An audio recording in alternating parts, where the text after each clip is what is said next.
आमच्या प्रदेश काँग्रेस कमिटीच्या अनुसूचित जाती विभागाचे अध्यक्ष सिद्धार्थ हत्ती अंबेरेजी, जिल्हाध्यक्ष नदीम भाई, नांदेडवरनं आमचे सहकारी सुरेश दादा गायकवाडजी, बुलढाण्यावरून गौतम गवईजी, नाशिकवरून प्रवीण विजयदादा या इथं आहेत, भालेराव डॉक्टर भालेरावजी आहेत.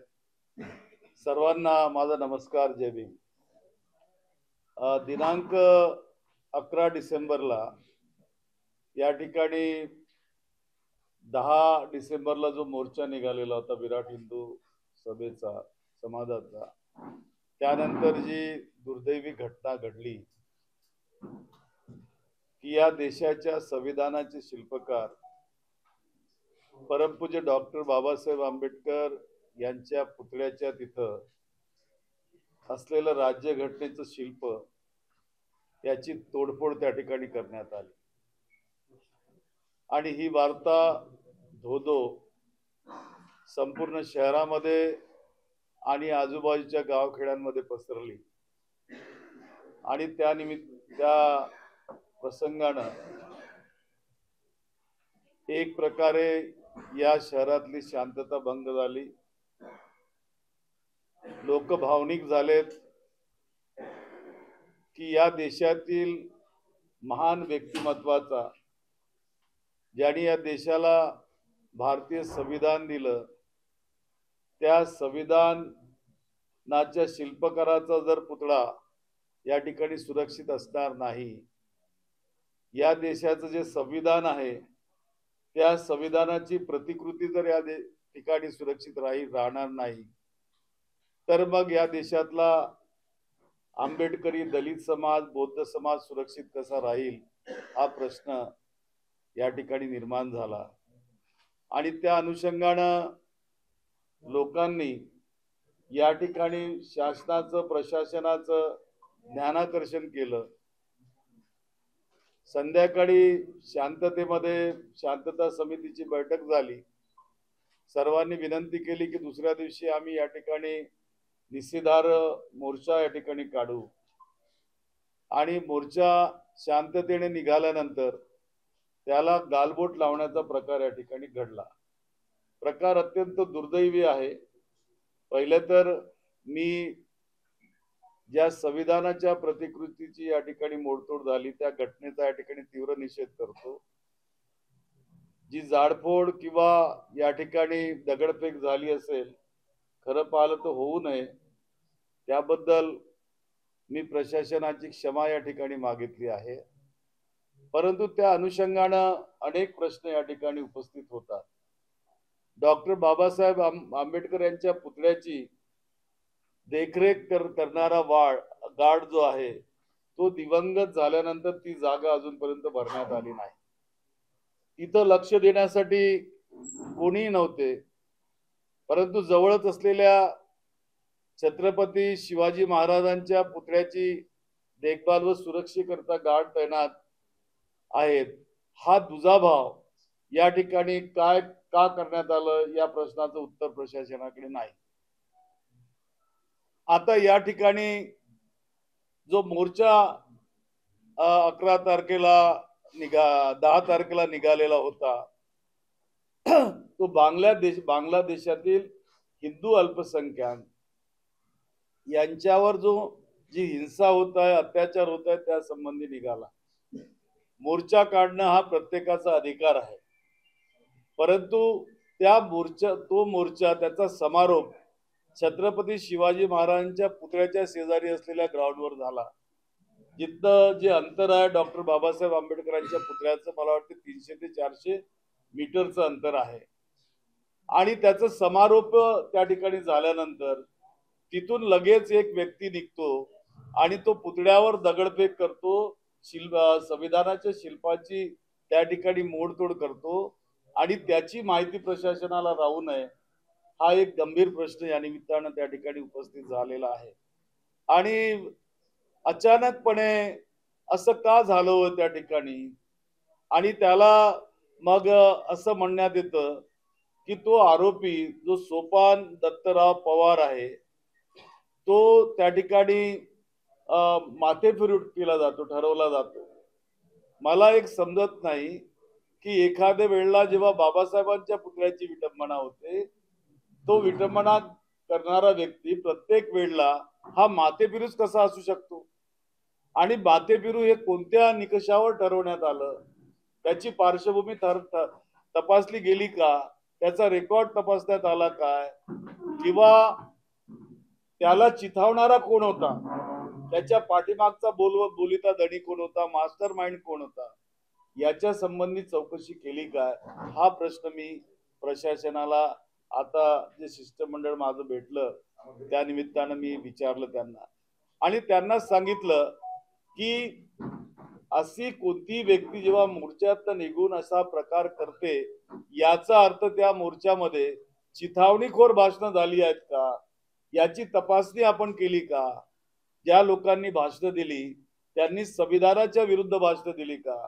त्यांनी संविधानावर भाषणं केलीत का? किंवा त्यांनी बाबासाहेब आंबेडकरांच्या बद्दलची भाषणं केली का? ज्याच्यामुळे एखादा व्यक्ती चिथावला जातो आणि तो येऊन असा प्रकार करतो याची सुद्धा तपासणी या ठिकाणी केली पाहिजे. ते कुठले पदाधिकारी आहेत कोणते आहेत मला माहिती नाही, परंतु याचा शोध होणं आवश्यक आहे असं मी त्या ठिकाणी सांगितलं. दुसरं असं की अनेक आरोपींना या ठिकाणी अटक झालेली आहे. जवळपास 9 FIR या ठिकाणी नोंदवले गेलेले आहेत. 52 जणांवर कारवाई झाली आणि इतर 400 पेक्षा अधिक जणांवर लोकांवर अजामीनपात्र गुन्हा दाखल करण्यात आलेला आहे. आणि हे झालं असताना ज्या व्यापाऱ्यांवर दगडफेक झाली, मी सर्वात पहिल्यांदा तर व्यापारी संघटनेच्या समस्त लोकांना धन्यवाद देऊ इच्छित की त्यांनी या निषेध मोर्चाला समर्थन दिलेलं होतं आणि शांततेने तो पार पडावा अशी त्यांची इच्छा होती. परंतु जेव्हा तो मोर्चा निघाला आणि जी दगडफेक दुकानावर झाली त्यावेळेला शटर बंद होते, यात काही वाद नाही. तोडफोड झाली असेल यातही काही वाद नाही. ऑटो तोडला असेल किंवा एखादी गाडी फोडली असेल वाद नाही.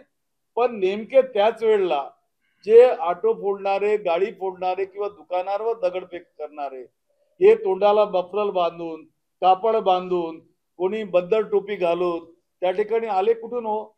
याची चौकशी कधी करणार आहात आपण? त्याची चौकशी झाली पाहिजे की ते कोण होते, कुणाकडून आलेत, तर याची सुद्धा चौकशी करायला मी या ठिकाणी सांगितलं. दुसरं त्या ठिकाणी मी म्हटलं की आपण कोमिंग ऑपरेशन केलं बौद्ध वस्त्यांमध्ये. लहान लहान घरामध्ये घुसलात, घरामध्ये घुसून निर्दोष लोकांना, निष्पाप लोकांना मारहाण त्या ठिकाणी बेदमपणे केली आणि अर्ध्या तासातच जी घटना घडली त्या दिवशी, तर त्याचं पर्यवसान अशा पद्धतीने होऊ शकत नाही. आणि इथं काही निकष असतात ना, काम करत असताना पोलिसांनी सुरक्षा केली पाहिजे लोकांची, काही निकष असतात. तर हा मोर्चा जो निघाला होता त्या मोर्चाच्या संबंधीची परवानगी तर घेतली असेल प्रशासनाकडून मोर्चा आयोजकांनी, तर परवानगी घेत असताना त्याचं पर्यवसान दंगलीमध्ये होऊ शकतं, हिंसेत होऊ शकतं किंवा कशात होऊ शकतं याची माहिती जर पोलिसांच्या गुप्तचर विभागाला जर नसेल तर कुणाला असणार?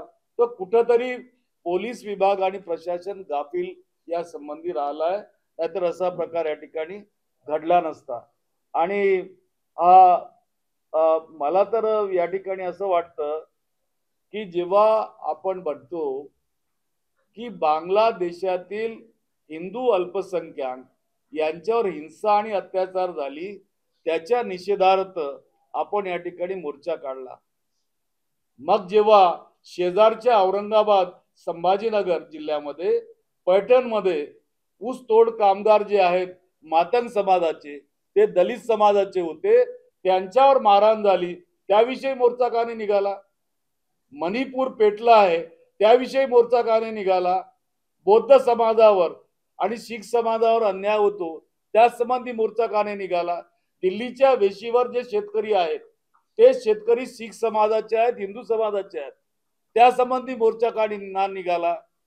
तर या पद्धतीचे जे मोर्चे काढण्यात आले ते मोर्चे का काढण्यात आले या राज्यामध्ये, हा सुद्धा मोठा गहन प्रश्न या ठिकाणी निर्माण होतो. आणि या निमित्तानं मी आपल्याला सांगतो की पोलिसांनी सुद्धा या ठिकाणी दहशतीचं वातावरण निर्माण केलं. त्यांनी कोमिंग करून दहशतीचं वातावरण निर्माण केवळ केलं नाही, तर मी आपल्याला व्हिडिओ दाखवतो की पोलिसांनी सुद्धा तोडफोड केली या वस्त्यांमध्ये. ऑटो रिक्षांना तोडफोड करतानाचे फोटो आहेत, त्यांचे व्हिडिओज आहेत. मुलांना मारायला, एका मुलाला मारायला 4-4, 5-5 पोलीस लागतात का हो? ज्या पद्धतीनं बेदम मारहाण केली या ठिकाणी, घरावर जाणे, घरात काढून मारणे, निळा झेंडा दिसला ज्या गाडीवर त्या ठिकाणी लाठी मारणे, हे सगळं चक्र जे तोडफोडीचं झालं याची चौकशी या ठिकाणी करणार आहात की नाही? मला तरी वाटतं की केवळ आणि केवळ बौद्ध समाजाला टार्गेट करण्याचा प्रकार या ठिकाणी घडला आणि त्यामधनं हे क्रूरपणे या ठिकाणी कोमिंग झालेली आहे. दुसरं असं की आंबेडकरी कार्यकर्त्यांना सुद्धा या ठिकाणी टार्गेट करण्यात आलं. हा व्हिडिओ आहे तो. हा व्हिडिओ आपल्याकडेही आला असेल, आपण बघू शकता.